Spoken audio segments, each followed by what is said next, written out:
आपने देखा हर्षिल का डर, अब देखिए थराली की तस्वीर जहां मलबे में जारी है दबे लोगों की खोज, जिसमें सेना के अलावा कई एजेंसियां अपने अपने आधुनिक उपकरणों को लेकर जुटी है। न्यूज स्टेट ने पिछले करीब 10 दिन से लगातार हर दिन धराली से रेस्क्यू और वहां की समस्याओं की तस्वीर दिखाई है। उत्तरकाशी जिले के धराली बाजार में 5 अगस्त को आई आपदा में सब कुछ तबाह हो गया था। लोगों के मुताबिक खीरगंगा में एक बार नहीं बल्कि कई बार सैलाब आया था, जिसकी वजह से पूरा धराली बाजार मलबे में दब गया, जिसमें कई घर, होटल और दुकानें जमींदोज हो गए। अब धराली की घाटी मैदान बन चुकी है जहां मलबा पसरा हुआ है। National geographical research institute (NGRI) के विशेषज्ञ अब धराली आपदा में मलबे में लापता हुए लोगों की तलाश कर रहे हैं। इसके लिए NGRI team ground penetrating radar का इस्तेमाल कर रही है। NGRI का ये सर्च ऑपरेशन 11 अगस्त से शुरू हुआ है। अब तक टीम ऐसे 20 स्थानों की पहचान कर चुकी है जहां लोगों के फंसे होने की संभावना है। GPR से मिले संकेतों पर धराली में कई जगह खुदाई चल रही है। ग्राउंड पेनिट्रेटिंग रडार के माध्यम से मिली जानकारी के मुताबिक 8 से 10 फीट मलबे में लोग और होटल दबे हुए हैं। इसी के आधार पर NDRF और SDRF धराली में मलबे के ऊपर खुदाई कर रही है। ग्राउंड पेनिट्रेटिंग रडार के इलेक्ट्रिकल डिटेक्टर वेब किसी मलबे में करीब 40 मीटर नीचे तक दबे किसी भी तत्व की जानकारी बता सकते हैं। मंगलवार को 2 खच्चरों और 1 गाय के शव मिले हैं। आपदा प्रभावित क्षेत्रों को 4 सेक्टर में बांटकर मलबे में दबे लोगों की तलाश की जा रही है। इसमें 2 सेक्टर में NDRF और 2 सेक्टर में SDRF की ओर से काम किया जा रहा है। 3 मीटर हल्का मलबा और फिर ठोस जमीन मिली है, जिससे पता चलता है कि वहां लोग फंसे हो सकते हैं। फिलहाल धराली में बचाव और राहत कार्य जारी है। राहत एवं बचाव कार्य लगातार जारी है। 1000 से ज़्यादा लोग वहां पे काम कर रहे हैं। इसके अलावा IG SDRF के नेतृत्व में जो मलबा आया है उसको खोज की जा रही है। कोई स्ट्रक्चर, कोई बॉडी वगैरह उसमें अगर मिल जाएं। साइंटिस्टों की टीम एक गई हुई है वहाँ पे, उसमें विभिन्न विभागों के अधिकारी हैं। इसके अलावा सचिव राजस्व की टीम मौके पर है। उनके द्वारा जो प्रभावित लोग हैं, प्रभावित पक्ष हैं, उनसे बातचीत की जा रही है। किस प्रकार से उनका राहत किया जाना है, किस तरह से विस्थापन किया जाना है, किस तरह से उनको मुआवजा दिया जाना है, इसके बारे में बातचीत कर रहे हैं। आपदाग्रस्त गांव धराली और आसपास के क्षेत्रों में रेस्क्यू ऑपरेशन का नेतृत्व कर रहे IG SDRF ने समझाया कि उस दिन कैसे क्या हुआ था।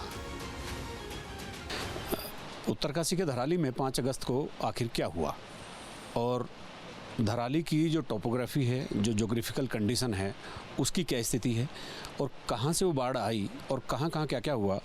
हमारे साथ SDRF के IG हैं जो यहाँ पर पूरे इस अभियान का नेतृत्व कर रहे हैं और उन्हीं से बात करते हैं। अरुण जी, ये जब से आप यहाँ आए हैं तो आपको आपदा आने के बाद आपका यहाँ आगमन हुआ तो सिचुएशन बहुत ख़राब थी। जब हम लोग यहाँ पहुँचे तो उस समय ITBP की टीम भी काम कर रही थी, आर्मी की टीम काम कर रही थी, हमारे SDRF के जवान थे यहाँ पर और जो लोकल पुलिस है वो भी काम कर रही थी।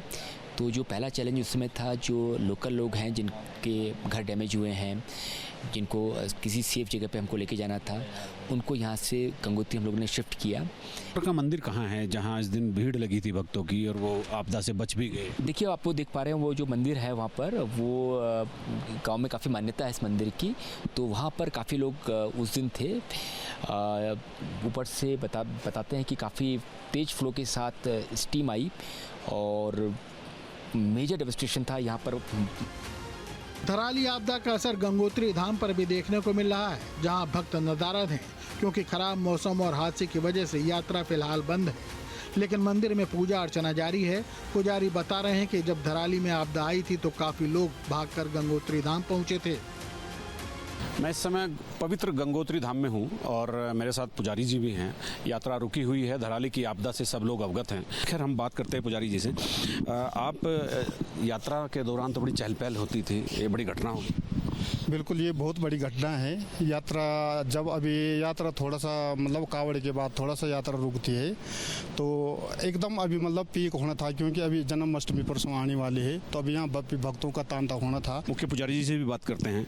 आप तो रोज़ पूजा अर्चना कर रहे हैं, भक्त आए ना आए, पुजारी का तो एक कर्तव्य होता है कि मंदिर में पूजा होनी ही है, तूफान आए, बारिश आए, आपदा आए।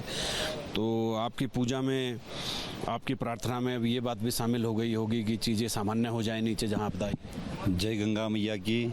सबसे पहले तो मैं जो धराली में इतनी बड़ी आपदा आई है और जो वहाँ पे मृतक हुए हैं, मैं माँ गंगा से प्रार्थना करता हूँ कि उनकी पुण्यात्मा को जो है शांति दे और ऐसा कभी ना हो। और जिस दिन ये आपदा आई उसी दिन जो है रात्रि में जितने भी लोग यात्री थे नीचे फंसे हुए थे और धराली से जितने भी लोग जो है इधर उधर जो भागे, सभी लोग गंगोत्री में आए। मंदिर समिति, पुलिस प्रशासन, ईशावाश्रम आश्रम, सभी आश्रम आ गया है और अधिकांश मंदिर समिति ने उनको खाने पीने की और कपड़े इत्यादि सभी व्यवस्थाएं जो है मंदिर समिति के द्वारा की गई है। धराली हादसे के बाद यात्रा स्थगित है तो धाम से यात्री नदारद दिख रहे हैं और इसका असर यहाँ के मार्केट पर भी देखा जा रहा है जो लगभग बंद है। मैं इस समय गंगोत्री धाम में हूँ और धराली गांव जहाँ आपदा आई है वो एक बड़ा और मुख्य पड़ाव है गंगोत्री धाम से ठीक पहले। अभी गंगोत्री धाम में उसका इम्पैक्ट दिख रहा है जो आपदा आई है। यहाँ भक्त नहीं हैं बिल्कुल पूरी तरह से, और इधर मेरे दाहिनी ओर माँ भागीरथी बह रही है, दाहिनी ओर ये आप देख सकते हैं। यहाँ सब पहले आचमन करते हैं माँ गंगा के जल का, भागीरथी के जल का, और फिर आगे बढ़ते हैं। मैं आपको कुछ और चीज़ें दिखाता हूँ, आप मेरे साथ चलते रहिएगा कि किस तरह से धार्मिक गतिविधियाँ जब बंद होती है या किसी भी तरह की गतिविधियाँ बंद होती है तो व्यापार पर क्या फ़र्क पड़ता है। ये गंगोत्री धाम का मुख्य द्वार है, परिसर का जो धाम है, जो गंगा मैया का परिसर है, जहाँ प्रांगण है, उसका ये मुख्य द्वार है। ये देखिए सब कुछ बंद है, सामान है लेकिन ग्राहक नहीं है, दुकानदार है लेकिन ग्राहक नहीं है।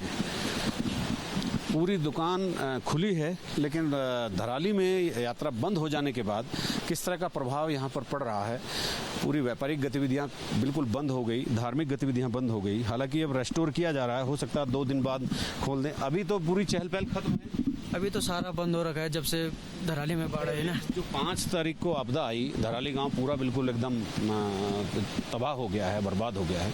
उसके बाद चूंकि यात्रा का गंगोत्री धाम से ठीक पहले बड़ा पड़ाव तो वही है ना, तो वहाँ सब बंद हो गया तो आगे यात्रा बंद है। तो उस दिन के बाद तो यहाँ बिल्कुल सन्नाटा है। हाँ, जो लोग थे थोड़ा बहुत लोकल लोग थे, थोड़ा चला था, वो भी सब चले गए यहाँ से। अब तो यहाँ पे बिल्कुल सन्नाटा छा रखा है। अब हमें तो थोड़ा यहाँ के राशन है, हमारा गोडाउन में है, सारा पड़ा हुआ है। अगर दुकान बंद करके चलाएंगे तो सारा माल बर्बाद हो जाएगा। इसे कर से रखा है कि थोड़ा खोलने से थोड़ा सामान थोड़ा सुरक्षित रहे, बस सुरक्षित रखने के लिए यहाँ बैठे हैं, और कुछ तो ऐसा है नहीं। धराली आपदा के बाद से सेना का बचाव अभियान जारी है और अभी भी लोगों को सुरक्षित स्थान पर ऊपर पहुंचाया जा रहा है, जिसमें कुछ यात्री हैं तो कुछ स्थानीय और कुछ बीमार भी हैं। धराली में त्रासदी का आज 11वां दिन है। लगातार रेस्क्यू ऑपरेशन जारी है क्योंकि तमाम रोड्स जो हैं वो पूरी तरीके से डैमेज हो चुकी हैं। लेकिन आज इस समय हर्षिल में थोड़ा सा मौसम क्लियर हुआ है, उसके बाद जो है लगातार रेस्क्यू ऑपरेशन को दोबारा एक तरह से शुरू किया गया है। तो लोग धीरे धीरे, सिविलियंस जो हैं वो पहुंच रहे हैं यहाँ पर, और जो बीमार हैं वो भी यहाँ पर पहुँच रहे हैं। हाँ, आप कहाँ जा रही हैं? भगोरी। अच्छा, भगोरी में। तो ये आंटी क्या हुआ है आपको? मुझे कैंसर हुआ था ना, 3 कैंसर पेशेंट है? हाँ, 3 साल हो गया। आपके साथ कोई है नहीं क्या? अभी नहीं, वहाँ से लटका है देहरादून। अच्छा, आप अकेले जा रही हैं? अभी यहाँ देहरादून में लटका है ना मेरा आवाज़ साहब है बेटा, यहाँ है ना मेरा। हाँ, गले का कैंसर है। हाँ। अच्छा, तो कैंसर वहाँ पे ना वो थेरेपी है, एक थेरेपी कीमो, वो तो फ्री हो रहा है, बाकी वही फ्री नहीं हो रहा। सब मुझे हमें पैसे देने पड़े। 3 साल हो गए साहब हमें। कितने दिन से फंसी हुई थी आप? कितने दिन हो गए? हम लोग यहीं के रहने वाले। यहीं के रहने वाले हैं। तो इलाज कराने जा रही हैं? हाँ, पहले 20 साल हो गया था ना, मैं फिर ऊपर महीने में 1 बार जाती हूँ। तो ये कह रही हैं कि बेसिकली जो आयुष्मान कार्ड है उसको लेकर के बोल रही हैं। अभी ये यहाँ पर हर्षिल में मौजूद हैं और हर्षिल से इन्हें हेलीकॉप्टर के ज़रिए जो है छोड़ा जाएगा। ऐसे बहुत सारे लोग हैं जो अब अपने इलाकों में जा रहे हैं और धराली से निकले। आप लोग कहाँ से हैं? हम लोग तो यहीं उत्तरकाशी के हैं। उत्तरकाशी से। धराली में फंसे हुए थे? धराली में नहीं थे हम, तो गंगोत्री में फंसे नहीं थे। अच्छा, आराम से आ गए? आराम से आ गए हम लोग। अभी गंगोत्री में क्या हाल है? गंगोत्री में ठीक है हाल। धराली में पहुंचने वाला न्यूज स्टेट पहला चैनल था जिसने पहाड़ी के चैलेंजिंग रास्तों को पार कर खतरा मोल लेकर धराली की सच्चाई को देश के सामने रखा। ऐसे में धराली में 10 दिन मुश्किल कवरेज के बाद जब सड़क मार्ग बंद हो गया तो न्यूज स्टेट की टीम भी चिनूक हेलीकॉप्टर के जरिए हर्षिल से चिन्याली सौड़ रवाना हुई। हर्षिल से हम सीधे चिन्याली सौड़ पहुंचेंगे। तो आप देख सकते हैं मैं यहाँ पे आ चुका हूँ। चिनूक हेलीकॉप्टर के अंदर हम बैठे हुए हैं और चिनूक हेलीकॉप्टर से अब हमारा रेस्क्यू जो है वो हो रहा है। हमारे तमाम जवान एयरफोर्स के, आईटीबीपी के, इसके अलावा एनडीआरएफ, एसडीआरएफ के तमाम जवान जो हैं उन्होंने लगातार रेस्क्यू ऑपरेशन चलाया है। आज भी रेस्क्यू ऑपरेशन जारी है क्योंकि रोड कनेक्टिविटी पूरी की तरह से खत्म हो चुकी है, इसलिए सिर्फ और सिर्फ एक हेलीकॉप्टर ही सहारा है। हर्षिल से हमने चिनूक से उड़ान भर ली है और अब हम जा रहे हैं चिन्याली सौड़ एयरबेस पे, जहां पर हेलीकॉप्टर लैंड करेगा, हमारा चिनूक हेलीकॉप्टर। और इस तरह खत्म हुआ न्यूज स्टेट का 10 दिन का मुश्किलों भरा सफर, जिसने इस दौरान धराली और हर्षिल का हर रंग दिखाया। तो न्यूज स्टेट ने आपको धराली से तमाम तस्वीरें दिखाई और अब हम आ चुके हैं चिन्याली सौड़। हम लोगों का भी रेस्क्यू यहाँ से किया गया और हमारे पीछे जो आप विमान देख रहे हैं, हेलीकॉप्टर, ये है चिनूक हेलीकॉप्टर, इसके द्वारा हमारा रेस्क्यू किया गया। और हम धन्यवाद देना चाहते हैं एयरफोर्स को जिन्होंने समय रहते हमें वहाँ से निकाला, क्योंकि हालात दिन पर दिन खराब होते जा रहे थे। वहाँ पर लगातार मौसम भी जो था वो बड़ा ही चैलेंजिंग होता जा रहा था। वीडियो जर्नलिस्ट संदीप सिंह के साथ सैयद आमिर हुसैन, चिन्याली सौड़, उत्तराखंड। जहाँ भक्ति है हर शब्द में, कथाओं में छिपे हैं दिव्य रहस्य और ज्योतिष देता है जीवन को दिशा। धर्म से जुड़ी हर बातों को जानने के लिए हमारे चैनल स्तुति को सब्सक्राइब करें। चैनल पर जाने के लिए इस लिंक पर क्लिक करें।